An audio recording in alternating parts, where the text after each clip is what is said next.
Billionaire stormed his ex-wife's house on Christmas Eve in rage, until he saw her holding a newborn. Welcome to Secrets Narrated. Before we begin, drop a comment telling us which city you're watching from. We love seeing how far our stories travel. When the story ends, don't forget to rate it from 0 to 10 and share what you felt along the way. And if you enjoy emotional stories filled with twists and hidden truths, make sure to follow Secrets Narrated so you don't miss the next one. Now, sit back, relax, and enjoy every detail. The December wind cut through downtown Seattle like shattered glass, whipping around the steel towers that Declan Rowland had helped build. From the 42nd floor of his penthouse, the city sprawled beneath him in twinkling holiday lights, each one a reminder of celebrations he wouldn't be part of. Declan stood at the floor-to-ceiling windows, his reflection ghost-like against the glass. At 45, he still commanded attention with his imposing 6'3" frame, broad shoulders that filled his custom charcoal suit perfectly, and piercing green eyes that had intimidated boardrooms across 3 continents. His dark brown hair, now touched with distinguished silver at the temples, was perfectly styled despite the late hour. But tonight, those same features that projected power and control seemed hollow. The penthouse around him was a monument to success and isolation. Minimalist furniture, original artwork worth more than most people's houses, and technology that responded to his every command. Everything except the gnawing emptiness that had been his constant companion for the past 5 months. 5 months since Iris had signed the divorce papers. 5 months since he'd walked away from the only woman who'd ever seen past his wealth to the man beneath. His phone buzzed against the marble counter, displaying another invitation he'd ignore. Christmas Eve parties, charity galas, networking events disguised as holiday cheer. The social calendar of a man who had everything and felt nothing. Declan picked up his tumbler of 20-year-old whiskey, the amber liquid catching the city lights. He'd bought this particular bottle to celebrate a major acquisition. Instead, he'd opened it the night Iris moved out. Merry fucking Christmas, he muttered to his reflection. The silence pressed against him like a living thing. In the old house, their house, there would have been music playing softly, the scent of whatever Iris was baking, her laughter floating from another room. She'd always made spaces feel alive. This place felt like a beautiful tomb. He thought about calling someone, anyone, but his contacts list read like a business directory. Associates, clients, employees. When had his life become so sterile? When had he let ambition consume everything warm and real? The answer was obvious. It had been a gradual erosion year by year, deal by deal, until the man who'd once laughed freely had become someone who scheduled joy like a business meeting. Iris had tried to tell him. God, how she'd tried.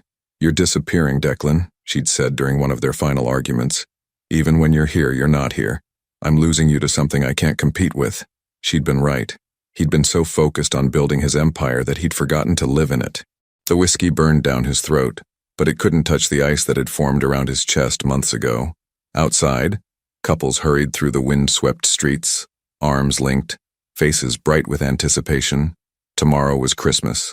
Families would gather, children would squeal over presents, and life would unfold in all its messy, beautiful chaos.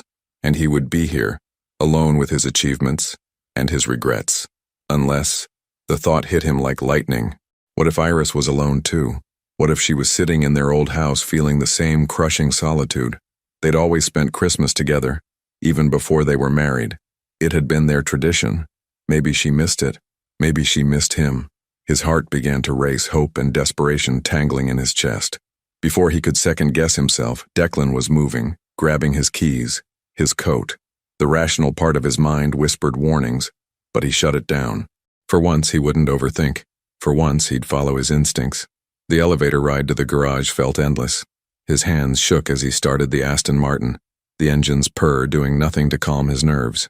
Seattle's streets blurred past as he drove toward the house they'd shared, toward the woman he'd never stopped loving. 20 minutes later, he pulled into the familiar driveway. The house looked smaller than he remembered, more modest than his current fortress of steel and glass. But it looked like home in a way his penthouse never would. Warm light glowed from the windows, and something in his chest loosened. She was here. Maybe this wasn't such a crazy idea after all. Declan walked to the front door, his breath visible in the cold air. His hand hesitated over the doorbell. What would he say? How did you apologize for throwing away the best thing in your life? Before he could decide, his finger pressed the button. Footsteps approached from inside. soft and familiar. The door opened, and there she was, Iris. Even exhausted and in old clothes, she was the most beautiful thing he'd ever seen. Her long auburn hair fell in loose waves around her shoulders, framing a face that belonged in Renaissance paintings. Those warm brown eyes that had always seen straight through his walls looked up at him with surprise and something else. Something guarded. "Declan?" Her voice was hoarse with fatigue. "What are you doing here?" He opened his mouth to speak, but no words came. She looked thin, too thin, with dark circles under her eyes that spoke of sleepless nights and worry. This wasn't the reunion he'd imagined. He started, then stopped.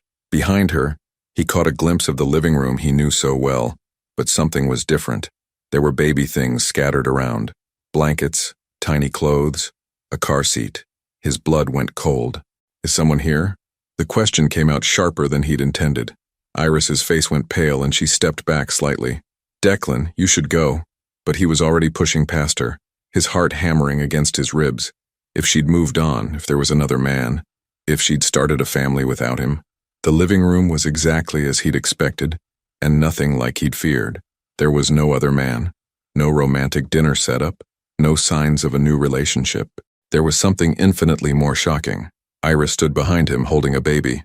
The child couldn't be more than a few days old, tiny and fragile, wrapped in a soft blue blanket. The baby's eyes were closed. Small fists curled against its chest, completely oblivious to the bomb it had just dropped on Declan's world. He stared, his mind refusing to process what he was seeing. The timeline crashed through his consciousness like a freight train. 5 months since the divorce. 9 months since. "Declan," Iris said quietly, her voice steady despite the tears beginning to pool in her eyes. "Meet your son." The words hung in the air like smoke from a gunshot. Declan felt his knees buckle, and he gripped the back of the leather armchair he'd picked out 3 years ago, back when they'd furnished this house together, back when they'd talked about filling it with children someday. "My son," he repeated, the words foreign on his tongue. The baby stirred in Iris's arms, making a soft sound that pierced straight through Declan's chest.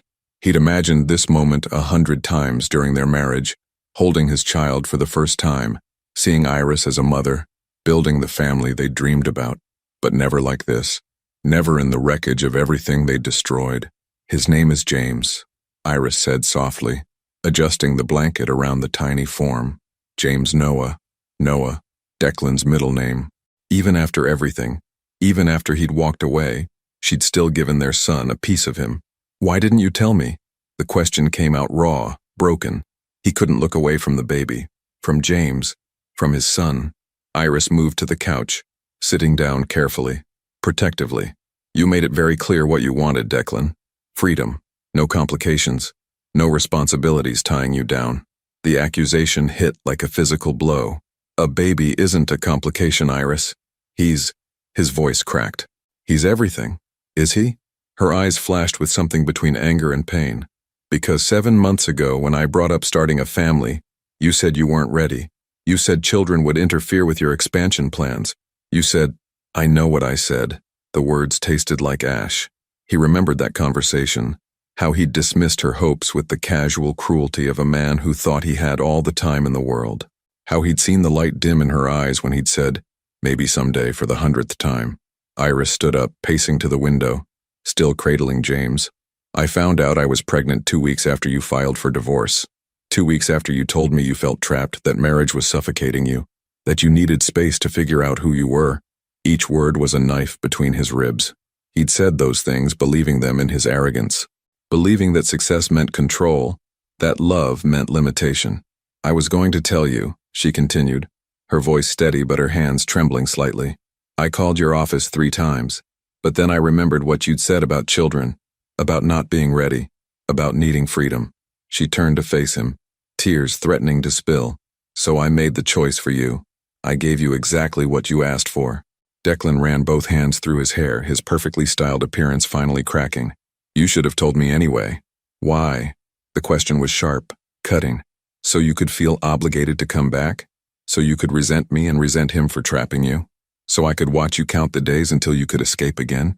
The truth of her words was devastating. Would he have come back out of duty rather than love? Would he have seen James as an anchor instead of a gift? "I loved you enough to let you go," Iris whispered. bouncing gently as James began to fuss, even when it was killing me.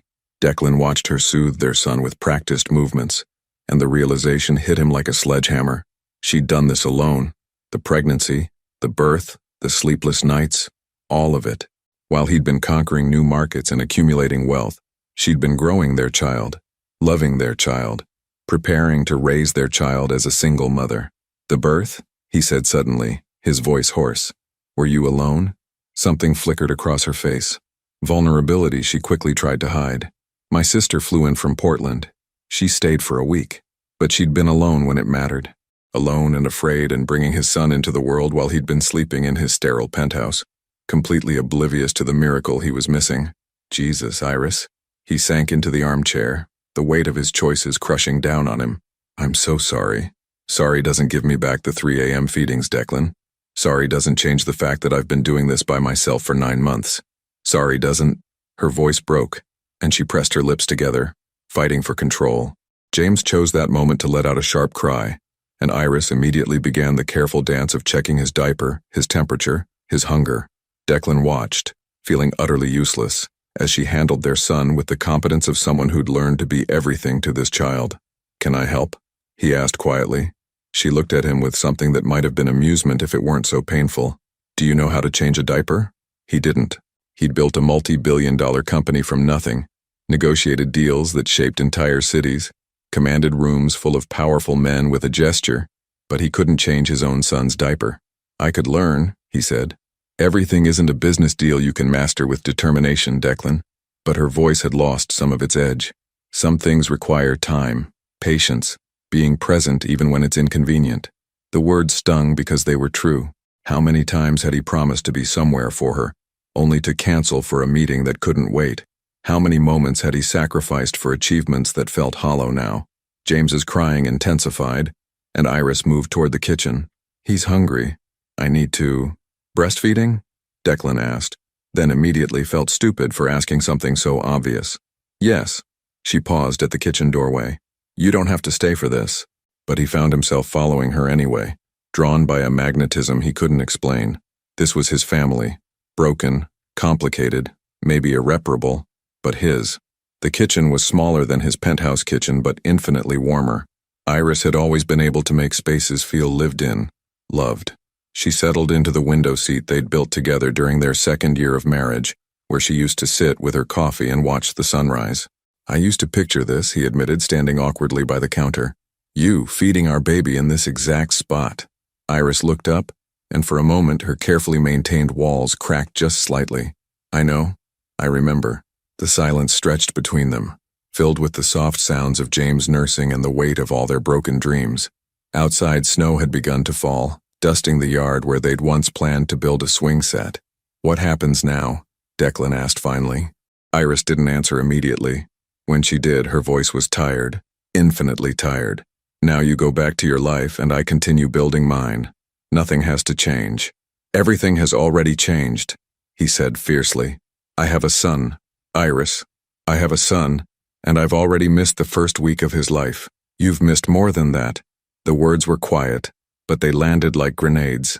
You missed feeling him move for the first time. You missed the ultrasound where we found out he was a boy. You missed my water breaking at 2 in the morning and the 12 hours of labor that followed.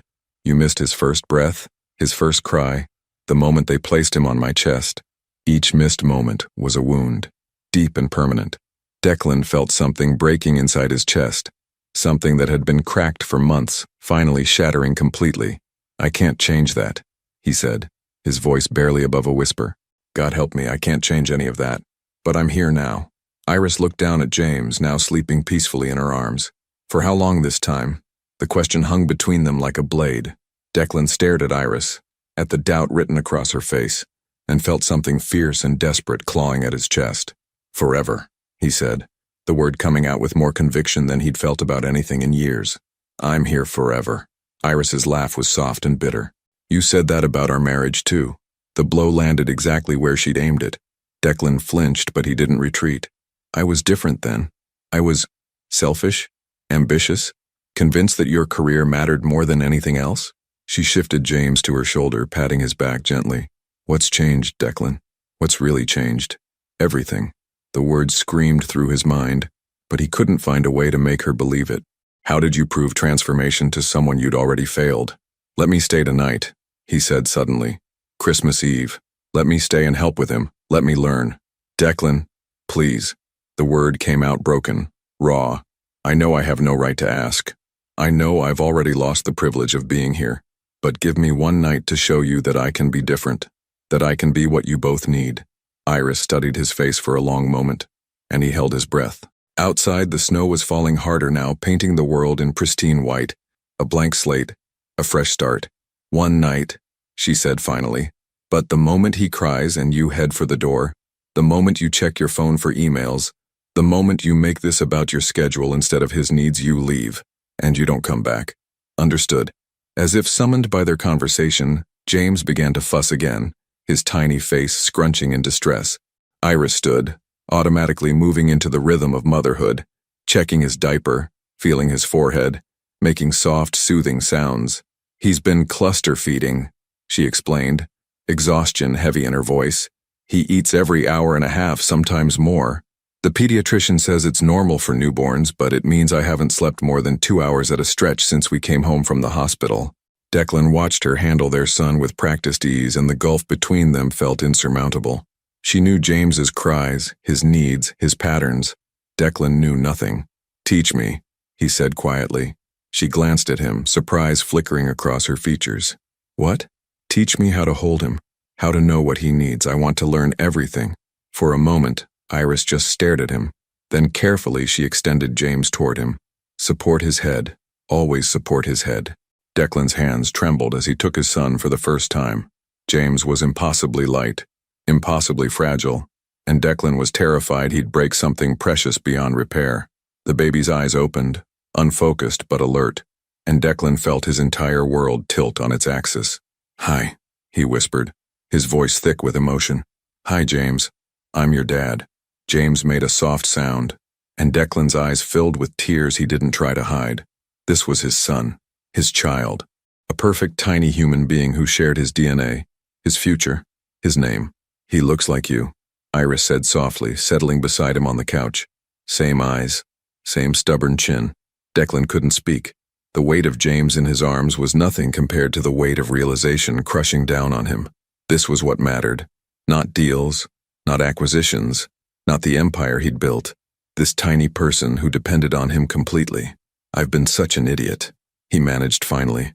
Yes, Iris agreed simply. You have. They sat in silence for a while, watching James discover his own fingers, his eyes gradually focusing on Declan's face. The grandfather clock in the corner chimed 11, 1 hour until Christmas Day. He's going to need a diaper change soon, Iris said. Are you ready for the real test? Declan nodded, though he felt anything but ready.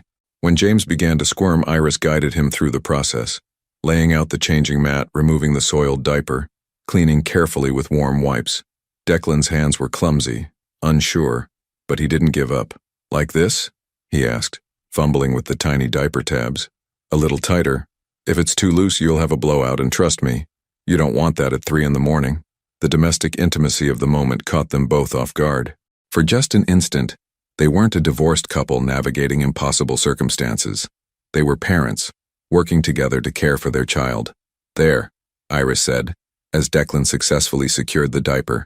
Not bad for your first try. Pride swelled in his chest. Ridiculous and overwhelming. He'd closed billion-dollar deals without feeling half as accomplished as he did from changing one tiny diaper. What else? He asked eagerly. What else can I learn? Over the next hour, Iris walked him through the basics. How to swaddle James when he was fussy. How to recognize the difference between his hungry cry and his tired cry. How to warm a bottle if she'd pumped milk. How to hold him during tummy time. Declan absorbed every detail like his life depended on it, because in a way, it did. This was his chance, maybe his only chance, to prove that he could be more than the man who'd walked away. As midnight approached, James grew increasingly fussy. Nothing seemed to soothe him. Not feeding, not changing, not swaddling. Iris tried everything, her own exhaustion making her movements sluggish. I don't know what's wrong, she said, tears of frustration starting to gather. He was fine all day and now. Here, Declan said, reaching for James. Let me try. Iris looked uncertain but handed him over. Declan held his son close, feeling the tiny body trembling with distress. Instinctively, he began to walk, bouncing gently, humming under his breath, an old song his own mother had sung to him decades ago. Slowly, miraculously, James began to calm. His cries softened to whimpers, then to quiet breathing. Within minutes, he was asleep against Declan's chest. Iris stared in amazement. "How did you—" "I've been trying for 20 minutes. "I don't know," Declan admitted, afraid to move and wake the baby. Maybe he just needed to know his dad was here. The words hung in the air, heavy with possibility and hope. For the first time since he'd arrived, Iris looked at him without walls, without armor. She looked at him like she used to, like he was capable of being the man she'd fallen in love with. "The song," she said quietly. "What were you humming?" "Something my mother used to sing. I barely remember the words, but the melody." He trailed off, struck by the connection. 3 generations, linked by something as simple as a lullaby. "I want him to know things like that," Iris said, her voice soft with longing. "I want him to know where he comes from. Both sides." "He will," Declan promised, adjusting his hold on the sleeping baby. "I'll make sure he knows everything." They made their way to the nursery, a room that had once been Declan's home office, now transformed with soft blues and yellows, a crib that looked like a cloud, and toys that waited patiently for tiny hands to discover them. "I did this myself," Iris said, following his gaze around the room. "Painted, assembled the furniture, hung the mobile. I kept thinking you might call, might want to help, but I was too proud and too stupid to check on you." The admission tasted like poison. "I told myself you were better off without me, that I was giving you what you wanted." "What I wanted was my husband back," Iris said quietly. "The man I married. The one who used to bring me coffee in bed and dance with me in the kitchen and talk about our dreams like they were possible." "I'm still here," Declan said desperately. "That man is still here. I just forgot him for a while." Iris touched the mobile above the crib, setting the tiny airplane spinning slowly. "People don't just change overnight, Declan. Especially not people like you. You've been building walls around yourself for so long. I'm not sure you remember how to live without them." Carefully, with infinite tenderness, Declan placed James in his crib. Their son stretched briefly, then settled into deeper sleep, one tiny fist curled against his cheek. "Then help me remember," Declan said, turning to face her. "Help me tear them down." Christmas morning arrived with the soft gray light of dawn filtering through the nursery curtains. Declan woke from the armchair where he'd insisted on sleeping, close enough to help if James needed anything, far enough to give Iris space. His neck ached from the awkward position, but he'd never slept better. The house was quiet, peaceful in a way his penthouse had never been. He could hear Iris moving around in the kitchen, the gentle sounds of someone trying not to wake a sleeping baby. The scent of coffee drifted upstairs, rich and inviting. James stirred in his crib, making the soft mewling sounds that Declan was already learning, meant he'd be awake soon. Declan stood carefully, his body protesting after a night in the chair, and leaned over the crib. "Good morning, little man," he whispered. "Merry Christmas." James's eyes fluttered open, unfocused but alert. For a moment, father and son simply looked at each other, and Declan felt that same overwhelming surge of love that had nearly brought him to his knees the night before. "Let's go find your mom," Declan murmured, carefully lifting James from the crib. He was getting more confident with the motion, though his heart still raced every time he supported that fragile little head. Downstairs, Iris was standing by the kitchen window, steam rising from her coffee mug as she watched the snow continue to fall. She'd changed into a soft red sweater that brought color to her pale cheeks, and her hair was pulled back in a loose bun. She looked young, beautiful, and heartbreakingly tired. "How long has he been awake?" she asked without turning around. "Just now. I think he's hungry." She nodded, setting down her mug and reaching for James. As their hands brushed during the transfer, Declan felt the familiar spark that had always existed between them, the one he'd been too proud to acknowledge, too busy to nurture. "I made coffee," Iris said, settling into the window seat to feed James. "Your old mug is on the counter." Declan found the mug, navy blue with "World's Okayest Husband" printed in white letters. Iris had given it to him as a joke on their first anniversary, but he'd used it every morning for 3 years. Seeing it now, clean and waiting, felt like a small miracle. "You kept it," he said softly. "I kept a lot of things." Her voice was matter-of-fact, but there was something underneath, a vulnerability she was trying to hide. Muscle memory, I guess. Hard to break old habits. Declan poured his coffee, adding cream the way he always had, and joined her by the window. The yard was blanketed in pristine snow, unmarked except for the delicate tracks of birds searching for food. It looked like a Christmas card, perfect and peaceful. I used to picture this, Iris said quietly, following his gaze. Christmas morning with our baby, you making pancakes while I fed him, opening presents together, building traditions. The pain in her voice was almost unbearable. We still could, Declan said. It doesn't have to be too late. Iris looked down at James, who was nursing contentedly, his tiny hand curled against her breast. Do you remember what you said the last time we talked about having children? Declan's stomach clenched. He remembered, but he wished he didn't. You said children were a luxury you couldn't afford yet, Iris continued. You said you needed to secure the European contracts first, establish the Asian markets, build a foundation strong enough to support a family. You made it sound like a business plan. I was trying to be responsible. You were trying to control everything. Her eyes met his, and the hurt there was fresh as an open wound. You wanted to schedule our baby like a board meeting, pencil in fatherhood between quarterly reports. The accusation stung because it was true. He had wanted to plan everything, control every variable, ensure their child would be born into a world he'd perfected. He'd seen spontaneity as chaos, love as something that could wait for the right moment. I was scared, he admitted. Terrified, actually. My father was never around when I was growing up, always working, always chasing the next deal. I swore I'd be different, but I didn't know how to be different and still provide the way I thought I should. So you became exactly like him. The words hit like a physical blow. Declan set down his coffee mug with shaking hands. Yes. God help me, yes. They sat in silence for a while, watching the snow fall and listening to James's contented sounds. The Christmas tree in the living room twinkled with lights they'd strung together 3 Christmases ago, when they'd been young and in love, and convinced they had forever. He called last night, Iris said suddenly. Who? Your father, while you were sleeping. He'd heard about the baby somehow, probably from your assistant. Wanted to know if the child was really yours. Declan's blood ran cold. What did you tell him? Nothing. I hung up on him. Her voice was steady, but Declan could see the tension in her shoulders. But he'll keep calling. You know how he is. Declan knew exactly how his father was. Richard Rowland was a man who viewed everything, including family, as assets to be managed or liabilities to be contained. The idea of him anywhere near James made Declan's protective instincts flare to life. He won't get near either of you, Declan said fiercely. I promise you that. How can you promise that? Iris shifted James to her shoulder, patting his back gently. You work for him, Declan. Your entire company is built on his foundation, his connections, his approval. You've never stood up to him about anything that mattered. The truth of it was devastating. For 30 years, Declan had sought his father's approval, built his empire according to his father's vision, lived his life by his father's rules. Even his marriage had been filtered through the lens of what Richard Rowland would think, would approve of, would tolerate. That changes now, Declan said. Does it? Iris's eyes searched his face. Because 3 months ago, you canceled our anniversary dinner to fly to New York for one of his emergency meetings. You said it couldn't wait. It was the Morrison acquisition. It was always something, Declan. There was always one more deal, one more meeting, one more crisis that mattered more than us. Her voice broke slightly. Do you have any idea how many times I sat alone in restaurants waiting for you to show up?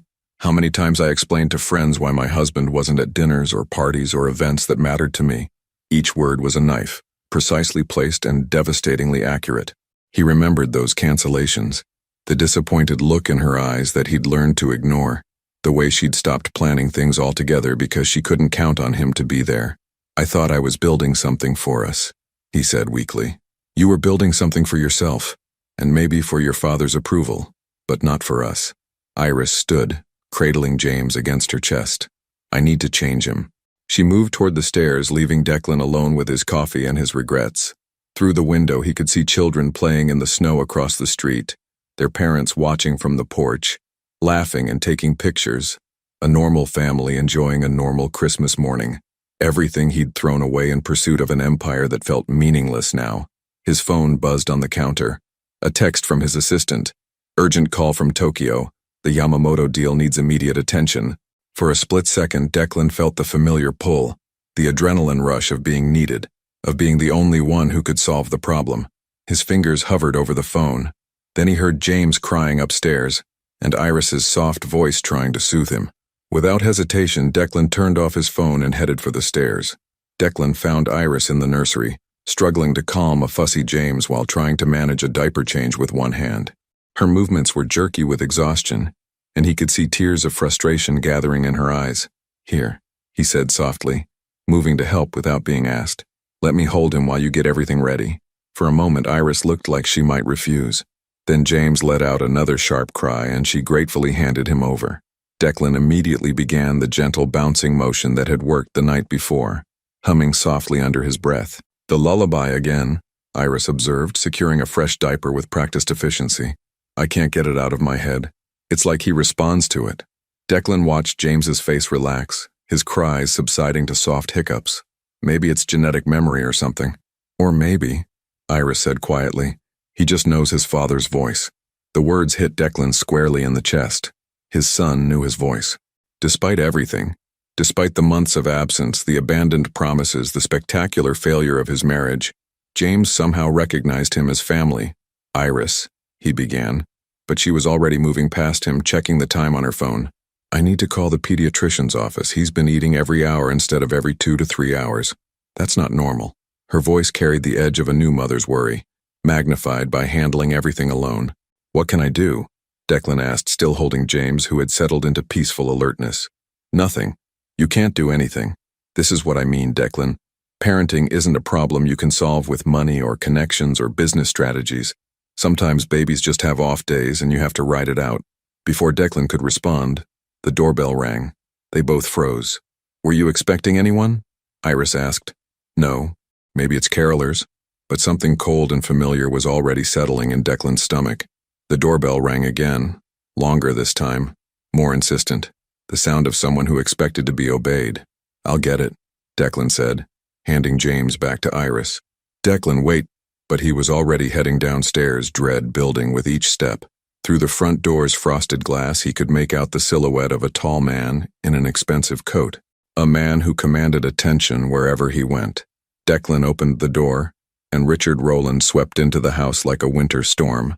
At 72, Richard was still an imposing figure, silver-haired, immaculately dressed in a cashmere coat that probably cost more than most people's cars. He carried himself with the absolute authority of a man who'd never been told no. His pale blue eyes surveyed the modest foyer with barely concealed disdain. "Father?" Declan's voice was carefully neutral. "This is unexpected, is it? My son disappears on Christmas Eve, doesn't answer his phone, abandons crucial business on the most important deal of the quarter. What did you expect?" Richard's gaze swept the living room, taking in the modest furnishings, the baby supplies scattered around. "So this is where you've been hiding?" "I'm not hiding. You're making a fool of yourself." Richard's voice cut through Declan's words like ice. "Do you have any idea what the Yamamoto deal is worth? What we stand to lose while you're playing house?" $37 million, Declan said quietly. "I know exactly what it's worth." "Then you know that your little domestic drama can wait until after we've secured our position in the Asian markets." Richard moved further into the room, his presence making everything feel smaller, shabbier. "Get your things. We have a flight to catch." "No." The word hung in the air between them. Richard's eyebrows rose slightly, the only indication of surprise he ever allowed himself to show. "Excuse me?" I said no. Declan could hear movement upstairs. Knew Iris was listening to every word. "I'm not leaving." "Don't be ridiculous, Declan. Whatever this woman has told you, whatever claims she's making, we can handle it quietly. Financially. There's no need for you to—" "She's not making claims." Declan's voice was getting dangerous, a warning Richard was too arrogant to heed. "She's the mother of my son. Allegedly." The single word was like a match to gasoline. 30 years of swallowed resentment, of seeking approval from a man incapable of giving it, of prioritizing business over everything that mattered. It all erupted at once. "Get out," Declan said, his voice deadly quiet. "Don't be dramatic. We'll order a paternity test, settle whatever financial obligations exist, and move on. This doesn't have to complicate. Get out of this house." Richard studied his son with the cold calculation of a predator sizing up prey. "You're not thinking clearly. The stress of the situation, the holidays. I understand. But you're letting emotion cloud your judgment. That's not the son I raised. You're right, Declan said, stepping closer to his father. The son you raised would already be in the car, choosing your approval over his family. The son you raised would prioritize a business deal over holding his newborn child. The son you raised would abandon the people he loves for the promise of more money, more power, more of your conditional affection. Something flickered across Richard's face. Anger, maybe, or disappointment. You sound like your mother. The comparison hit its intended target. Declan's mother had died when he was 15, worn down by years of trying to compete with Richard's empire for his attention. She'd loved Declan fiercely, but she'd also been lonely, isolated, relegated to the margins of her husband's life. Good, Declan said. She was the only one of us who had her priorities straight. Your mother was weak, Richard said coldly, and weakness is what killed her. Emotional thinking, prioritizing feelings over facts, choosing sentiment over success. She chose love, Declan shot back. Something you never understood. Richard's laugh was sharp and humorless. Love doesn't pay for houses like this. Love doesn't build companies. Love doesn't secure futures. I gave you everything, Declan. Education, opportunities, a foundation most men would kill for. And you're throwing it away for what? A woman who couldn't even bother to tell you she was pregnant? Because I gave her every reason to believe I didn't want children. The words exploded out of Declan. Years of suppressed truth finally breaking free. Because I was so busy being your son that I forgot how to be her husband. Footsteps on the stairs interrupted them. Iris appeared, carrying James, her face pale but determined. She'd heard everything, Declan realized. Every brutal word of his father's assessment, every revelation of his own failings. Richard's gaze fixed on James with the clinical interest of someone evaluating a business proposition. So this is the child. This is your grandson, Iris said quietly, her voice steady despite the tension radiating from her body. We'll see about that, Richard replied dismissively. The casual cruelty of the words hit Declan like a physical blow. This was what he'd been trained to become. A man who could look at an innocent child and see only potential complications, financial obligations, problems to be managed. James Noah Rowland, Declan said, his voice carrying across the room like a declaration of war. Born December 15th, 7 pounds 3 ounces. Your grandson, my son, and if you can't accept that with respect and love, then you have no place in his life. Richard's mask of control slipped slightly. You're choosing them over your own blood? I'm choosing family over business, something you never learned to do. The silence that followed was deafening. Richard looked between Declan and Iris, his pale eyes calculating odds, measuring losses, determining his next move. Finally, he reached into his coat and withdrew an envelope. Your access to company funds has been suspended, he said, placing the envelope on the coffee table. Your company credit cards have been canceled. Your apartment lease, which the company holds, will be terminated at the end of the month. If you want to play house, you'll do it without my resources. Declan felt something break free in his chest. Not just anger, but relief. Pure, overwhelming relief. Perfect, he said. I never wanted your money anyway. I wanted your approval, and that was my mistake. Richard straightened his coat, his expression returning to its customary coldness. You'll come crawling back within a month. They always do. He moved toward the door, then paused, looking back at Iris. When he leaves, and he will leave, call my office. We'll arrange something appropriate. The door closed behind him with a quiet click that sounded like the end of an era. Declan stood in the sudden silence, staring at the envelope his father had left behind.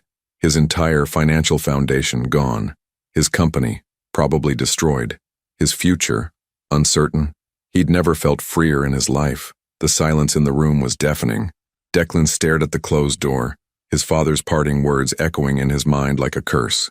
Behind him, he could hear James making soft baby sounds, blissfully unaware that his existence had just cost his father everything he'd spent 15 years building.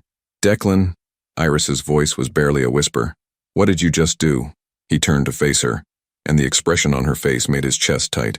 She looked terrified, not of his father's threats, but of what Declan had just sacrificed. I chose you, he said simply. I chose both of you. Iris sank into the armchair, holding James close. You chose us? Declan, you just lost everything. Your company, your money, your apartment. My father's company, his money, his apartment. Declan moved toward them, kneeling beside the chair so he was at eye level with her. None of it was ever really mine. I was just a very well-paid employee pretending to be a son. But your life, your career, my career was building other people's dreams, with my father's approval as the only reward. Declan reached out hesitantly, touching James's tiny hand. This is the only thing I've ever built that actually matters. Iris shook her head, tears spilling down her cheeks. You don't understand. I've been doing this alone because I had to, not because I wanted to trap you into poverty. I never wanted to take everything away from you. You didn't take anything from me. You gave me everything. Declan's voice was fierce with conviction. Do you think I care about losing money when I gained a son? Do you think any deal, any acquisition, any business success could compare to watching James fall asleep in my arms? But how will we live? How will we provide for him? The practical concerns were pouring out now. The fears of a single mother who'd been calculating every expense, stretching every dollar. Diapers and formula and doctor visits and clothes he'll outgrow in weeks. We'll figure it out. Declan stood pacing to the window where the snow continued to fall. I have skills, experience. I can build something new, something that's actually mine this time. You're talking about starting over from nothing. I'm talking about starting over with everything that matters.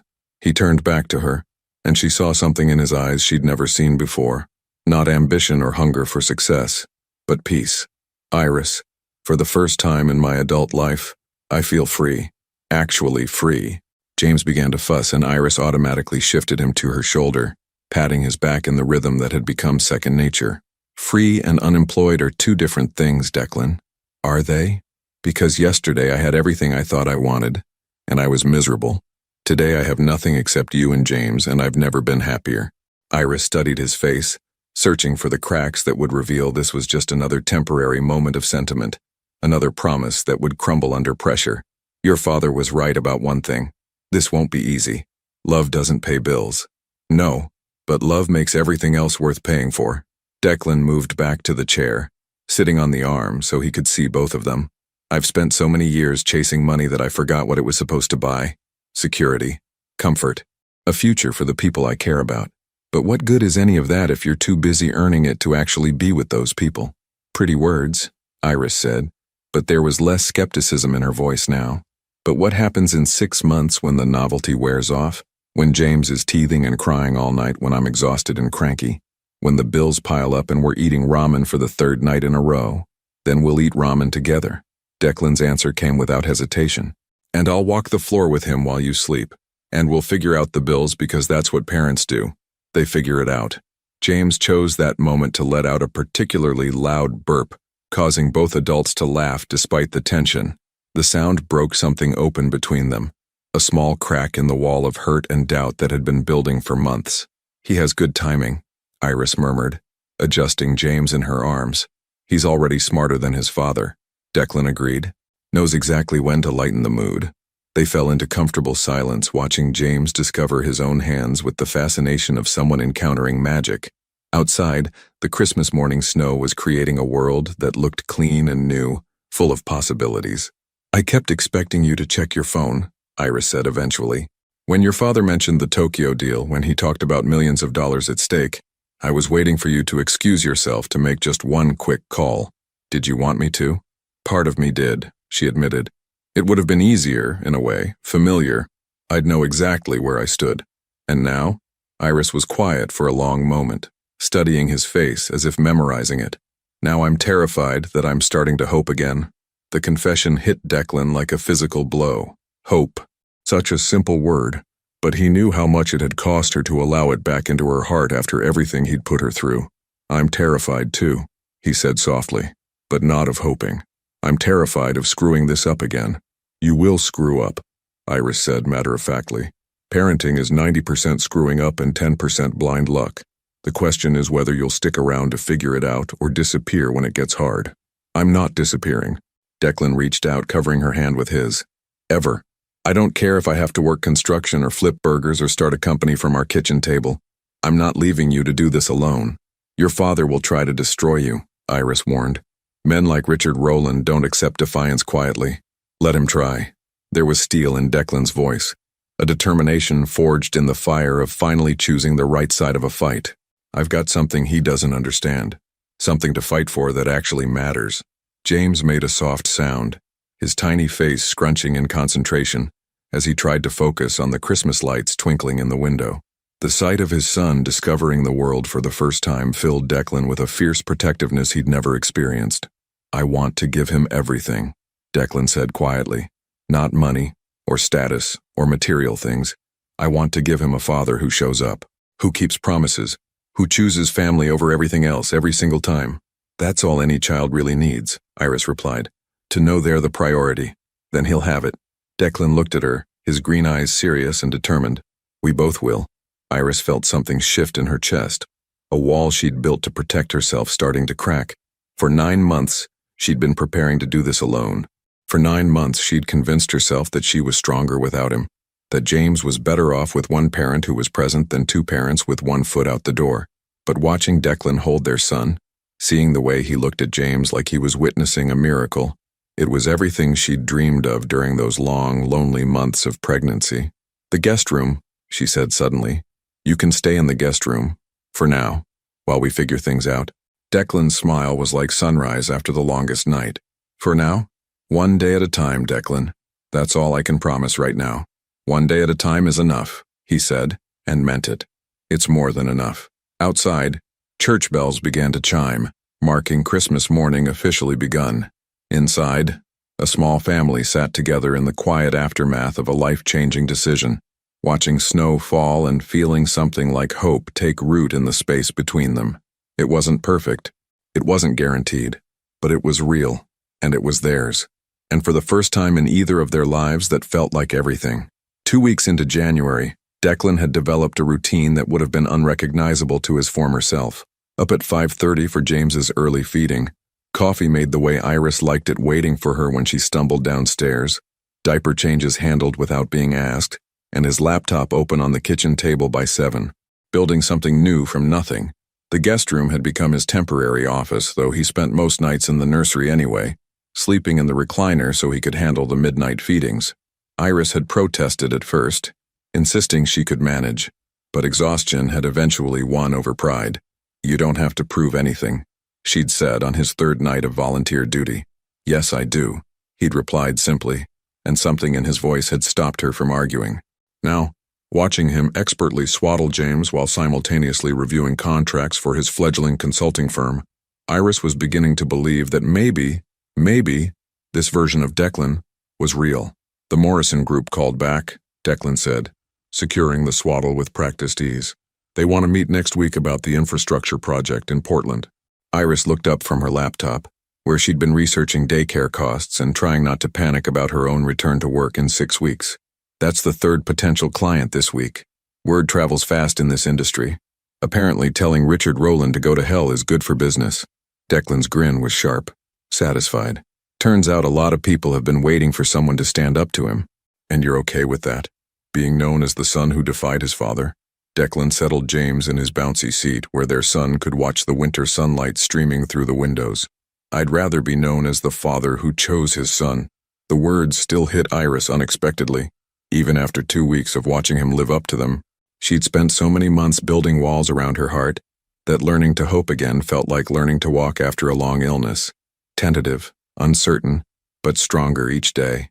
Her phone rang, interrupting the peaceful morning routine they'd developed. She glanced at the screen and felt her stomach drop. "Who is it?" Declan asked, reading her expression. "My lawyer." Iris answered the call with trembling fingers. "Hello, David." Declan could only hear her side of the conversation, but her face told him everything he needed to know. Color drained from her cheeks, her free hand clenched into a fist, and her voice became carefully controlled in the way it did when she was fighting panic. "I see. When? How long do we have to respond?" A longer pause, during which Iris closed her eyes and took a shuddering breath. "Yes, I understand. We'll be there."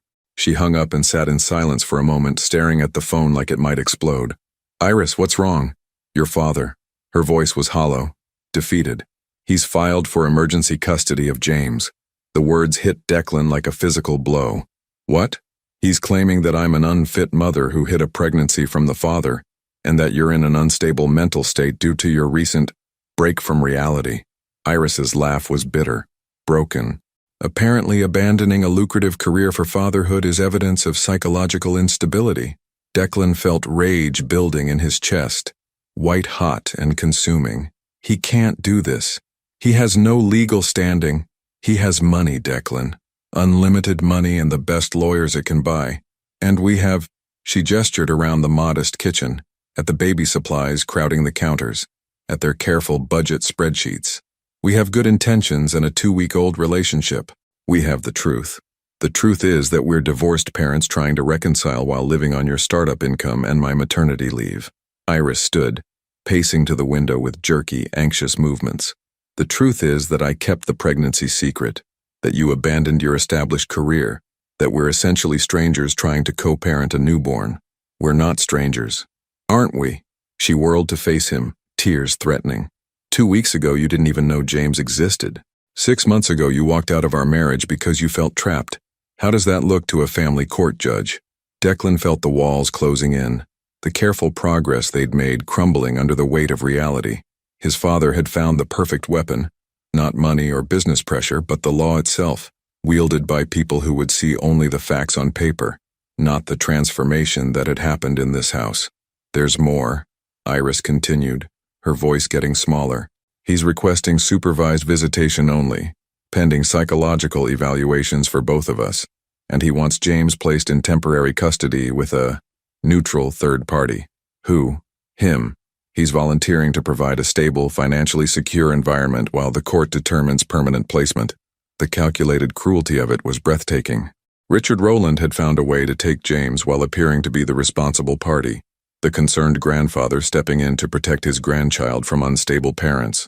James chose that moment to start crying, his sharp wails cutting through the tension in the room. Declan moved automatically to comfort him, lifting his son from the bouncy seat and beginning the gentle rocking motion that usually soothed him. But James continued to cry, his tiny face red with distress, and suddenly Declan was overwhelmed by the magnitude of what they were facing. How could he protect his son from a man with unlimited resources and no conscience? How could he prove his worth as a father when everything he'd built his identity on had been stripped away? "Hey," Iris said softly, moving to stand beside him. "Let me." She took James, and within moments, his cries subsided to soft hiccups.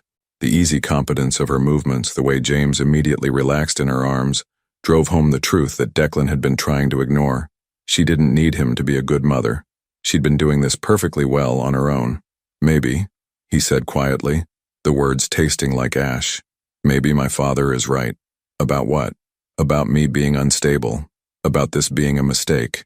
Declan ran both hands through his hair, his carefully maintained composure finally cracking. "Jesus, Iris, what if I'm just making everything worse? What if my being here puts James at risk? Don't you dare." Her voice was fierce, protective. "Don't you dare let him get in your head like that. Look at the facts objectively. I abandoned my career on a whim, threw away financial security, cut ties with my only family. You chose love over money. You chose your son over your father's approval. You chose to be present instead of absent."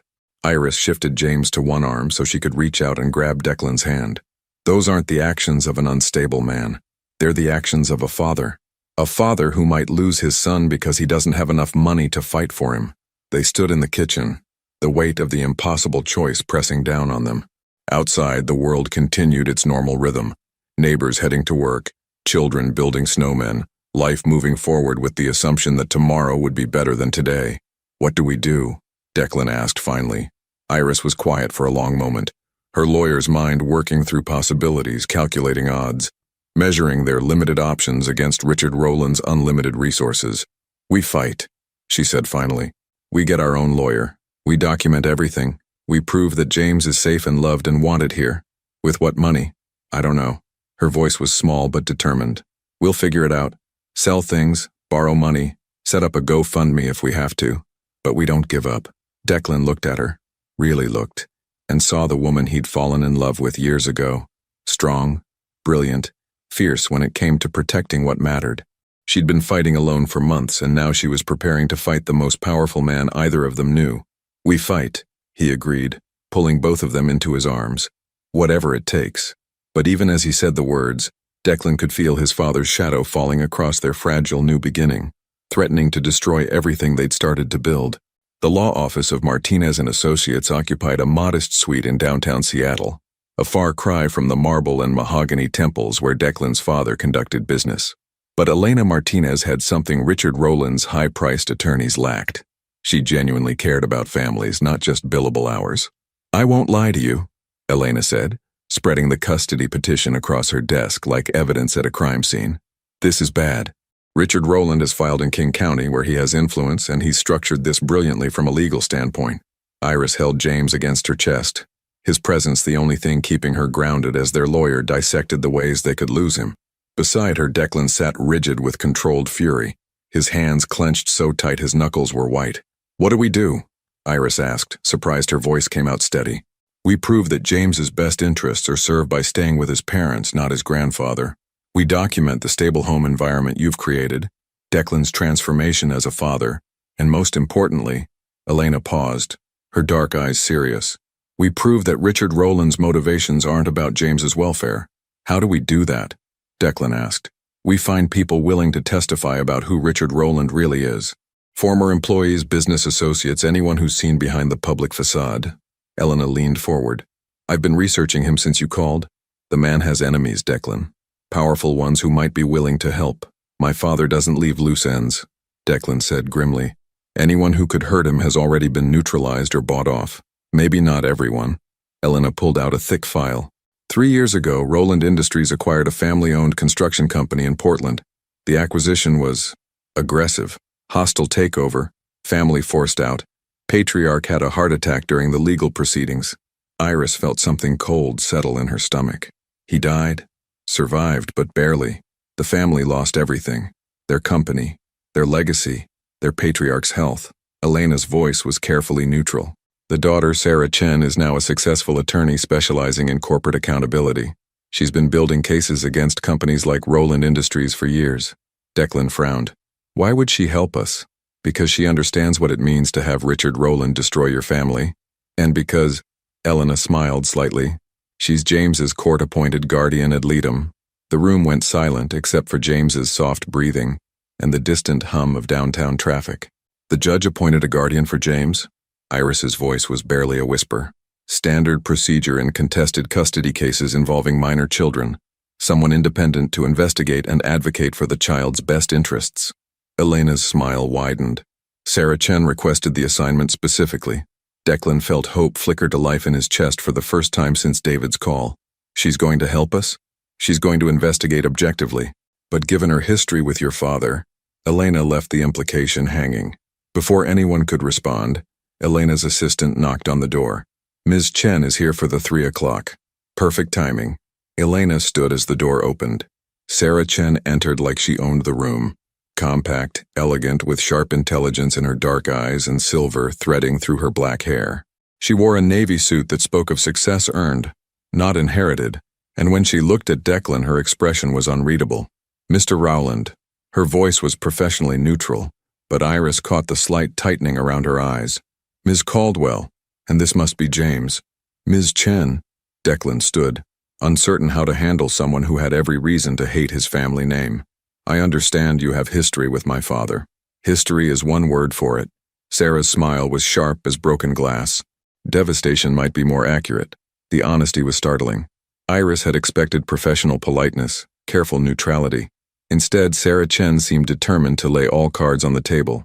"I want to be clear about something," Sarah continued, moving to look out the window at the city skyline. "I requested this case because I have extensive experience with Richard Rowland's methods. I know how he operates, how he manipulates systems, how he uses law as a weapon." "And that helps James how?" Declan asked. Sarah turned back to them and Iris saw something fierce and protective in her expression. "Because James deserves better than becoming another casualty in your father's war games."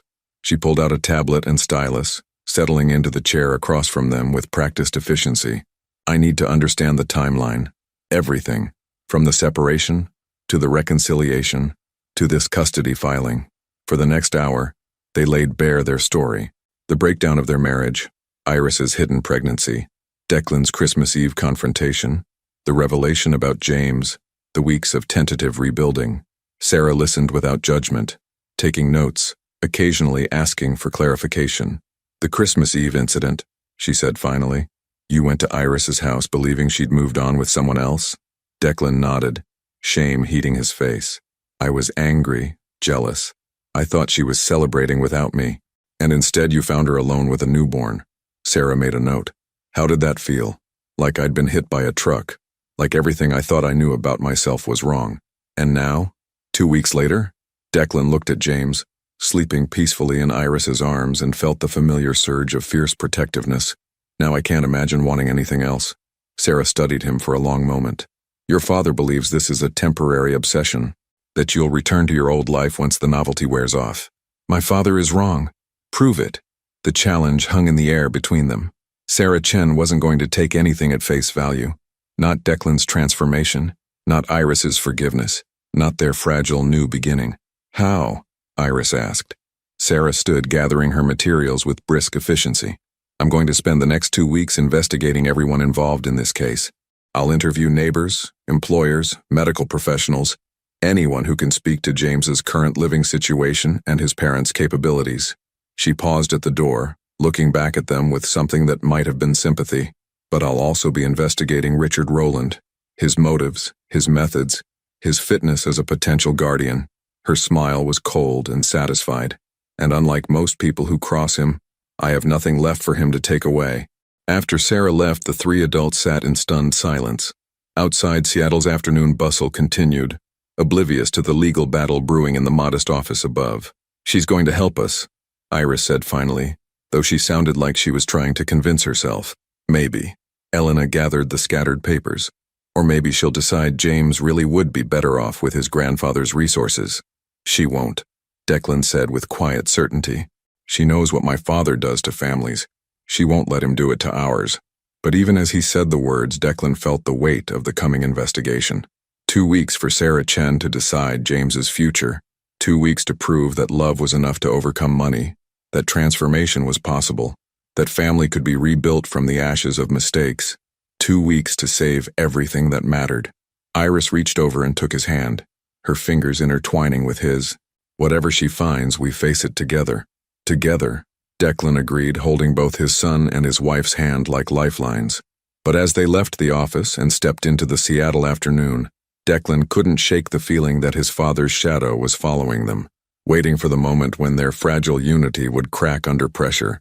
The investigation week felt like living under a microscope. Sarah Chen moved through their lives with clinical precision, interviewing neighbors, observing their daily routines, documenting every interaction between Declan, Iris, and James.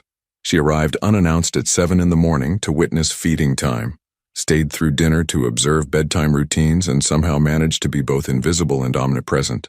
"She's like a ghost," Iris whispered on Thursday morning, watching Sarah take notes from the corner of the living room as Declan changed James's diaper. "I keep forgetting she's there. Then I turn around, and there she is, writing everything down." "Good," Declan said, lifting James into his arms with practiced ease. "Let her see everything. The midnight feedings, the laundry disasters, the way you sing to him when he's fussy. Let her see what a real family looks like." But even as he said the words, Declan felt the weight of performance. Were they being genuine, or were they unconsciously playing roles for an audience that held James's future in her hands? The line between authenticity and desperation had blurred beyond recognition. Sarah approached them, tablet in hand. "I need to ask about your business, Declan. The consulting firm you've started." "Rowland Strategic Solutions," Declan said, the name still feeling strange on his tongue. "Infrastructure consulting for mid-sized development projects. Revenue projections?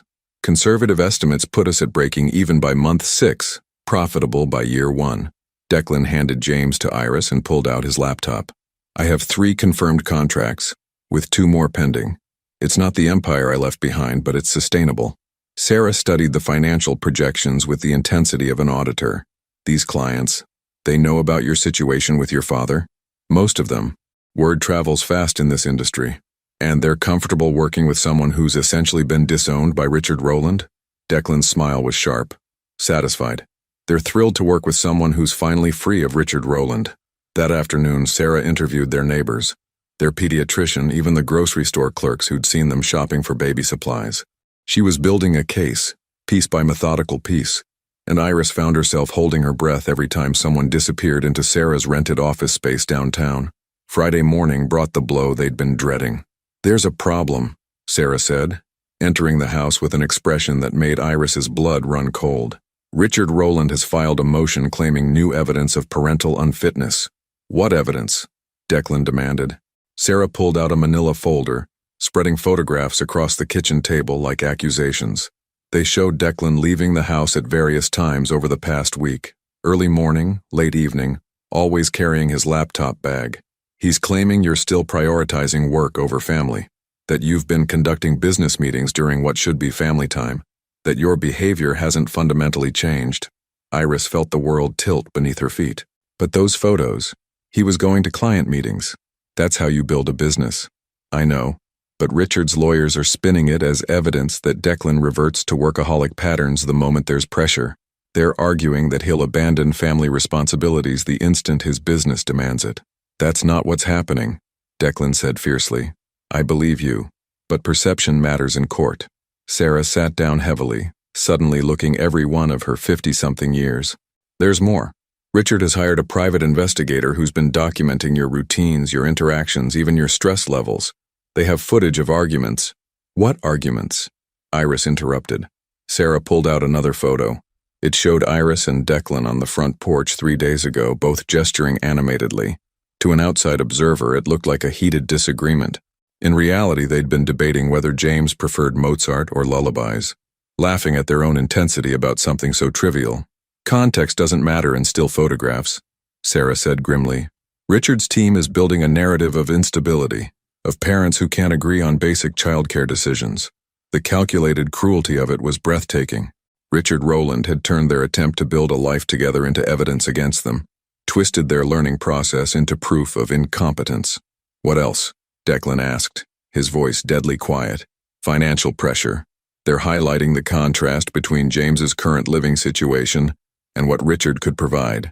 Private health care, elite education, financial security that you simply can't match. Money isn't everything, Iris said desperately. No, but it's something. And Richard's lawyers are very good at making it sound like everything. Sarah's phone buzzed and she glanced at it with growing alarm. We have a bigger problem. Emergency hearing. Monday morning. Richard's pushing for immediate temporary custody pending full investigation. The room went silent except for James's soft breathing from his bouncer. He was sleeping peacefully, oblivious to the legal storm brewing around him, unaware that Monday might be the last day he lived with his parents.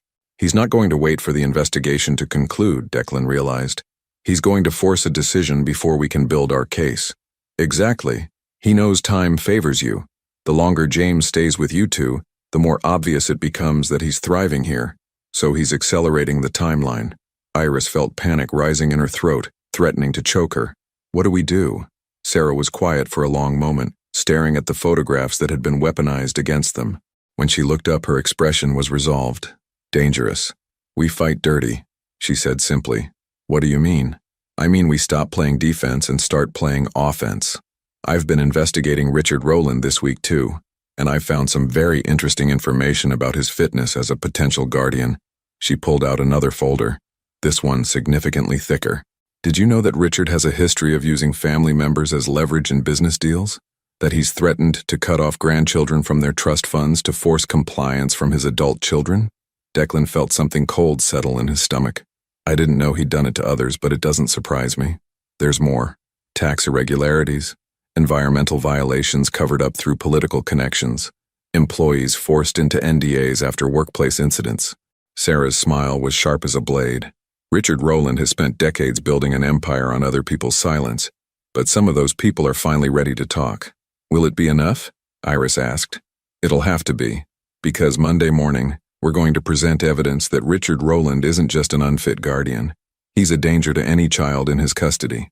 Sarah gathered the photographs, her movements sharp with determination. We're going to prove that his interest in James isn't about love or family. It's about control. That evening, after Sarah left to prepare for Monday's hearing, Iris and Declan sat in the nursery watching James sleep. The house felt different now, not like a haven they were building together, but like a fortress under siege. What if we lose? Iris whispered. We won't, Declan said, but his voice lacked conviction. But what if we do? What if Monday morning I have to watch them take him away? Declan pulled her closer, feeling the weight of everything they'd built threatening to collapse. Then we keep fighting. We appeal. We gather more evidence. We never stop fighting until he comes home. And if that takes years? The question hung between them like a blade. Years of legal battles, of supervised visitations, of watching James grow up in photographs instead of their arms. "Then we take it one day at a time," Declan said, echoing her words from that first night. "Just like you taught me." Outside, Seattle's winter night pressed against the windows, dark and uncertain. Inside, two parents held each other and their sleeping son, knowing that Monday morning would determine whether their family survived or shattered. In less than 3 days, they would face Richard Rowland in court, armed with love and determination against unlimited resources and ruthless strategy. The war for James's future was about to begin. The King County Courthouse felt like a cathedral of judgment, its marble columns and soaring ceilings designed to remind mortals of their place before the law. Declan sat beside Elena Martinez at the plaintiff's table, his hands clenched so tightly his knuckles were white. Behind him, Iris held James, their son blissfully unaware that his entire future hung in the balance of the next 2 hours. Across the aisle, Richard Rowland commanded attention even while seated. His legal team occupied an entire table, 5 attorneys in identical navy suits, each one probably costing more per hour than most people made in a month. Richard himself sat at the center like a general directing a war, his silver hair perfect, his expression coldly confident. He hadn't looked at James once. All rise for the Honorable Judge Patricia Williams. Judge Williams was a woman in her early 60s with steel gray hair and eyes that missed nothing. She'd spent 30 years on the family court bench, and her reputation for cutting through legal theatrics was legendary. "This is an emergency hearing regarding temporary custody of James Noah Rowland Caldwell, born December 15th, she began, her voice carrying clearly through the courtroom. "Mr. Harrison, you may present the petitioner's case." Richard's lead attorney was everything Declan expected, polished, articulate, and ruthlessly efficient. He painted a picture of unstable parents, questionable decisions, and a child at risk. "Your Honor, the evidence shows a pattern of reckless behavior from both parents. Mr. Rowland abandoned a lucrative, stable career on an emotional whim. Ms. Caldwell concealed a pregnancy for months, depriving the father of his parental rights during a crucial bonding period." Harrison clicked through a presentation that made their love story look like a cautionary tale. The photos of Declan leaving for business meetings became evidence of abandonment. Their animated discussion about music became proof of incompatibility. "Furthermore," Harrison continued, "Mr. Rowland has demonstrated a history of prioritizing personal desires over responsibility. His marriage failed because he was unable to balance professional and personal commitments. What evidence do we have that this pattern won't repeat itself?" Each word was precisely placed, designed to wound. Declan felt Iris tense behind him, heard James make soft sounds that seemed impossibly loud in the formal courtroom. "Mr. Rowland Sr. is offering a stable, financially secure environment with full-time professional childcare, educational opportunities, and the kind of security that simply cannot be replicated in the defendant's current situation." Harrison sat down with the satisfied expression of a man who just delivered a checkmate move. Elena stood, and Declan felt a flicker of hope. She might not have Richard's resources, but she had something his team lacked: genuine passion for the truth. "Your Honor, opposing counsel would have you believe that love is a luxury this child cannot afford. They want you to ignore the evidence of your own eyes, that James is thriving with parents who are present, engaged, and completely devoted to his welfare." She gestured to Sarah Chen, who rose from the gallery. "The court-appointed guardian ad litem has spent 2 weeks investigating this family. Ms. Chen, what did you observe?" Sarah moved to the witness stand with the confidence of someone who'd been preparing for this moment her entire career. "Your Honor, I observed parents who have restructured their entire lives around their son's needs. Mr. Rowland handles night feedings without being asked, has learned infant care from scratch, and shows genuine joy in parenting tasks that many fathers avoid. And Ms. Caldwell is an exceptional mother who made the difficult decision to protect her child from what she perceived as an unwelcoming environment. Her decision to raise James alone wasn't vindictive, it was protective." Harrison stood to object, but Judge Williams waved him down. "Continue, Ms. Chen. I've also investigated Mr. Richard Rowland's fitness as a potential guardian." Sarah's voice grew sharp. "Dangerous. What I found was disturbing." She pulled out a thick folder. "Mr. Rowland has a documented history of using family members as leverage in business disputes. In 2019, he threatened to disinherit his nephew unless the nephew's father sold his company to Rowland Industries at below market value. Murmurs rippled through the courtroom. Richard's expression remained impassive, but Declan caught the slight tightening around his eyes. In 2020, he cut off his sister-in-law's medical insurance when her husband refused to support a controversial real estate development. Sarah's voice was gaining strength. And in 2021, he attempted to have his own brother declared mentally incompetent to gain control of family trust assets. Objection, Harrison called. Relevance? Your Honor, Sarah continued. These actions demonstrate a pattern of using vulnerable family members as tools for personal gain. What guarantee do we have that James wouldn't become another pawn in Richard Rowland's business empire? Judge Williams leaned forward. Mr. Harrison, how does your client respond to these allegations? Harrison conferred quickly with Richard, then stood with less confidence than before. These are business disputes taken out of context, Your Honor. Mr. Rowland's professional decisions have no bearing on his capacity as a grandfather, don't they? Elena stood, pulling out her own folder. Your Honor, I have testimony from 3 former employees willing to describe Mr. Rowland's methods of family management. What followed was devastating. Former executives described a man who viewed family relationships as contracts to be enforced, who withdrew affection as punishment, and used financial dependency as control. The picture that emerged was of someone incapable of unconditional love, the very thing a child needed most. Furthermore, Elena continued, we have evidence that Mr. Rowland's interest in James isn't paternal, it's punitive. This custody suit was filed within hours of Mr. Declan Rowland choosing his family over his father's business interests. This isn't about James's welfare, it's about punishment. Richard finally stood, his composure cracking for the first time. Your Honor, I object to this character assassination. You're not an attorney, Mr. Rowland, Judge Williams said sharply. Please sit down. But Richard remained standing, his pale eyes fixed on his son. Declan, this is your last chance. Come home, resume your responsibilities, and we can resolve this privately. The courthouse went dead silent. Even James seemed to hold his breath. Declan stood slowly, feeling the weight of 30 years of seeking his father's approval, 30 years of believing that love had to be earned through achievement and obedience. No, he said quietly. Excuse me? I said no. Declan's voice grew stronger. I'm not coming home because this is my home, my family, my choice. He turned to face his father fully, and Iris saw something she'd never seen before. Declan looking at Richard Rowland as an equal, not a supplicant. You want to know what I've learned in the past month? I've learned that being a father isn't about providing financial security. It's about being present. It's about choosing your child's needs over your own ego, their happiness over your ambitions. Declan stepped closer to Richard, his voice carrying to every corner of the courtroom. You never learned that. You treated me like an employee, Mom like a business partner, our family like a subsidiary of your empire, and I was becoming you, until James gave me the chance to be better. You're throwing away everything I built for you. I'm building something you never could. Declan interrupted. A family based on love, not leverage. And I'm protecting my son from becoming another casualty of your need to control everything you touch. Richard's mask finally slipped completely, revealing the cold fury beneath. You'll regret this, both of you. When reality hits and you can't provide for that child, then we'll figure it out together, Declan said firmly. Because that's what families do. Judge Williams rapped her gavel sharply. That's enough.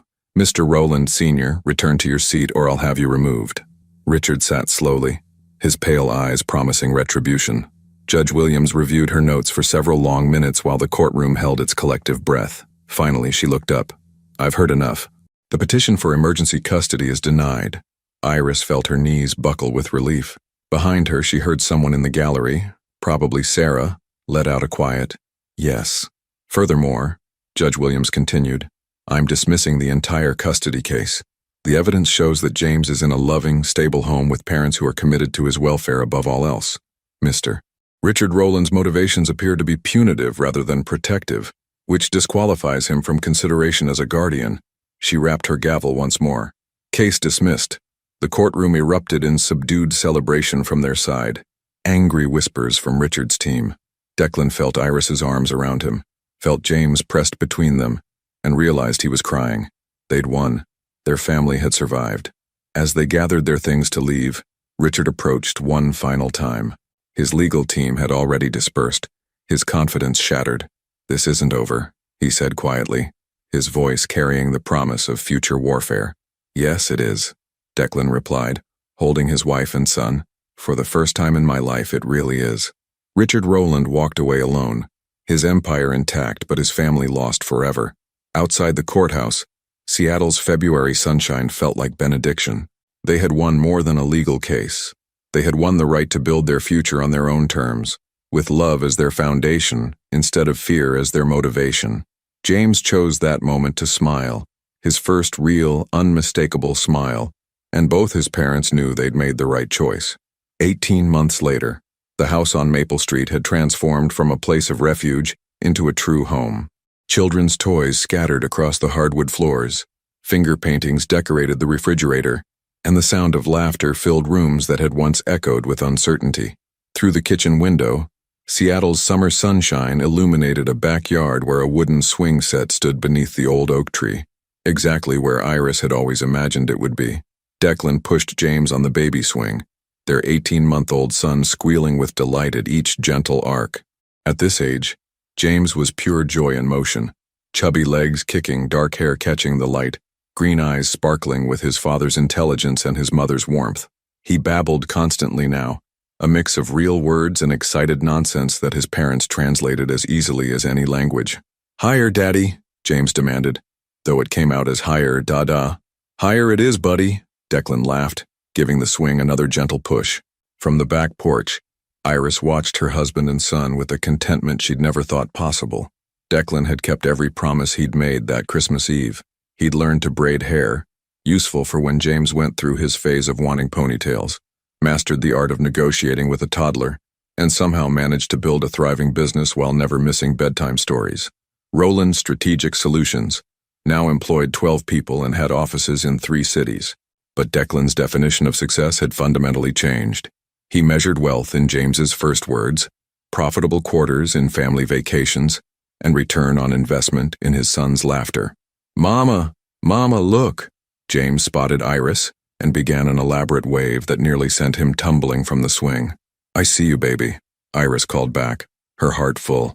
At 31, she'd grown into motherhood like she was born for it. The exhausted, overwhelmed woman of 18 months ago had been replaced by someone confident, radiant, and deeply happy. She was also 6 months pregnant. They'd announced it to James the week before by giving him a Big Brother t-shirt. He'd worn it everywhere since, including to bed, telling anyone who'd listen about baby sister, with the pride of someone sharing classified information. "Daddy, baby sister swing too?" James asked, pointing at Iris's rounded belly. "Not yet, buddy. She needs to grow a little more first." "How much more?" "About this much," Declan said, holding his hands apart to indicate a few inches. James considered this seriously, then nodded with the gravity of a child accepting an important responsibility. "I help. You'll be the best big brother ever," Declan assured him, lifting James from the swing for a hug that turned into an impromptu wrestling match on the grass. Iris joined them, settling carefully onto the blanket they'd spread beneath the oak tree. This had become their Sunday afternoon tradition, family time in the backyard, no phones, no work, just the 3 of them being together. "Sarah called this morning," Iris said, watching Declan show James how to make grass whistles. She wanted to check in. Sarah Chen had become an unexpected friend over the past 18 months. Her investigation had sealed their victory in court, but her support had continued long after the legal case ended. She'd been James's honorary aunt, a trusted advisor, and living proof that some battles were worth fighting. "How's the new case going?" Declan asked. "She's taking on another corporate giant. Apparently our win gave her some credibility with families who've been waiting years to speak truth to power. Good for her." Declan's smile was fierce, proud. Sarah's crusade against corporate bullies had become legendary, and each victory felt like justice for her own family's suffering. "She also said something interesting," Iris continued. "Richard's company lost 3 major contracts this quarter. Apparently word about his management style has been spreading." Declan felt a familiar twist in his chest at mention of his father. Richard had made good on his promise to make their lives difficult, using his influence to block potential clients, spread rumors about Declan's instability, and generally wage war through business channels. But something unexpected had happened. Instead of destroying Declan's reputation, Richard's attacks had backfired spectacularly. Business leaders who'd suffered under his tactics for years rallied around his son. Competitors who'd been looking for an excuse to challenge Roland Industries found their opening. Richard Roland's empire wasn't crumbling, but it was certainly less secure than it had been 2 years ago. "Do you ever regret it?" Iris asked quietly. "Walking away from all that power?" Declan looked at James, who was now trying to teach a butterfly to land on his finger with the serious concentration of a scientist. "Not for a second. Even when the contractors were late on the Patterson project and we were eating cereal for dinner because I forgot to grocery shop. Especially then." Declan leaned over to kiss her temple. "Those were real problems, Iris. Human problems. Not the manufactured crises that used to keep me awake at night." James succeeded in getting the butterfly to land on his outstretched finger and immediately froze, eyes wide with wonder. "Mama, Daddy, look, pretty." "It's beautiful, sweetheart," Iris whispered, afraid to speak too loudly and scare the delicate creature away. They sat in perfect silence, watching their son experience magic. The butterfly stayed for perhaps 30 seconds before floating away, but James's face glowed like he'd just witnessed a miracle. "I wish Grandma could see him," Iris said softly. Declan's mother would have adored James. She would have spoiled him with attention, read him stories for hours, and filled his life with the unconditional love she'd tried to give her own son before Richard's ambitions consumed their family. "She can," Declan said simply. "I feel her sometimes when he laughs, like she's here, making sure he knows what real love looks like." The sun was beginning to set, painting the sky in shades of orange and pink that would make for another perfect family photo. But they didn't reach for their phones. Some moments were too precious to capture. They could only be lived. "Daddy, story time?" James asked, climbing into Declan's lap with the confidence of a child who'd never doubted his place in his father's arms. "What story do you want tonight?" "The Christmas story." James's favorite bedtime story wasn't about Santa or reindeer. It was about the night Daddy came home and found out about his baby boy. Declan had crafted a child-appropriate version that emphasized love conquering all obstacles, family choosing each other, and how sometimes the best gifts come, wrapped in surprises. "Once upon a time," Declan began, his voice taking on the cadence of familiar ritual, "there was a daddy who thought he had everything, but he was very, very wrong." As the story unfolded, Iris felt tears of gratitude threaten to spill. This was the life she'd dreamed of during those lonely months of pregnancy. This was the family she'd hoped for but been afraid to believe in. James fell asleep in his father's arms before the story ended, his small body completely relaxed with the security of absolute love. Declan continued the tale anyway, his voice soft in the gathering twilight because some stories deserve to be finished even when the audience was sleeping. "And they lived happily, not ever after, but ever during," he concluded. "Because real love doesn't wait for perfect endings. It chooses happiness every single day." Later, after James was tucked into his crib and the house had settled into peaceful quiet, Declan and Iris sat on their front porch swing, watching stars emerge in the darkening sky. "No regrets?" Iris asked, echoing her earlier question. "Only one," Declan admitted. Iris felt her heart skip. "What?" "I regret that it took me so long to understand what really mattered. I regret all the time we lost, all the moments I missed because I was chasing things that turned out to be shadows." He took her hand, intertwining their fingers in a gesture that had become as natural as breathing. "But maybe we needed that time," Iris said thoughtfully. "Maybe you needed to walk away to understand what you were walking away from. Maybe I needed to be strong on my own before I could be strong with you." "Maybe," Declan agreed. "Or maybe we're just really good at making the best of my spectacular mistakes." Iris laughed, the sound carrying across their quiet neighborhood where other families were settling into evening routines, where other love stories were being written one ordinary moment at a time. "I love our life," she said simply. "Even the chaos, the sleepless nights, the constant negotiations with a tiny dictator who refuses to eat anything but goldfish crackers. Especially the chaos." Iris leaned against his shoulder, feeling their daughter kick gently against her ribs. "It's real, Declan. Messy and imperfect and absolutely real." Above them, the first stars appeared, bright points of light in the vast darkness. Somewhere in the city, Richard Roland was probably working late in his empty penthouse, surrounded by the monuments to success that had cost him everything that actually mattered. But here on Maple Street, in a house filled with children's laughter and finger paintings and the daily chaos of a family choosing each other again and again, love had won. It had taken a Christmas Eve confrontation, a legal battle, and the courage to choose heart over empire, But they'd built something that couldn't be bought or sold or leveraged. They'd built a family. And as Declan watched his pregnant wife doze against his shoulder while their son slept peacefully upstairs, he knew with absolute certainty that he was the richest man in Seattle, not because of what he owned, but because of what owned him, completely, joyfully, forever. The swing creaked gently in the summer breeze, marking time in a house where love lived, where promises were kept, and where every day was a choice to build something beautiful together. Some stories end with dramatic declarations and sweeping gestures, but the most important stories, the ones about real love, lasting love, end with quiet moments on front porch swings, with children sleeping safely upstairs, with the simple decision to choose each other again tomorrow. Declan had learned the difference between success and significance, between having everything and having what matters. In walking away from his father's empire, he'd discovered his own, built not on power and control but on presence and love. Would you have made the same choice? Given up financial security for family, wealth for love, a guaranteed future for an uncertain but authentic present? Your participation means a lot to the channel. Please share your thoughts in the comments. Thank you for watching. If you enjoyed the story, please subscribe to our channel and leave a comment below letting us know what you thought. Your feedback and support mean a lot to us. Stay tuned for more exciting stories.